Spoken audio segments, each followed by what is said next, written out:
Isang araw ng pamimili at pagtatrabaho ang nauwi sa trahedya nang ang isang mall ay maging kulungan ng apoy. Noong Disyembre 23, 2017, ilang araw bago magpasko, biglang sumiklab ang sunog sa New City Commercial Center Mall sa Davao City.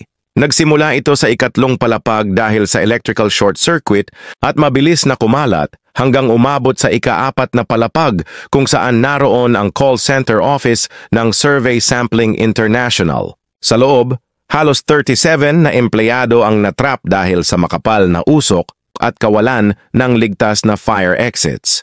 Agad rumisponde ang mga bumbero ng Davao, dala ang kanilang hose at breathing apparatus, pilit nilang pinapasok ang makitid at usok na pasilyo ng gusali.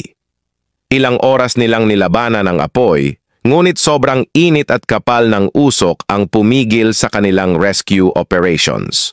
Sa kabila ng kanilang pagsusumikap, 38 katao ang nasawi, karamihan ay empleyadong hindi na nakalabas sa opisina.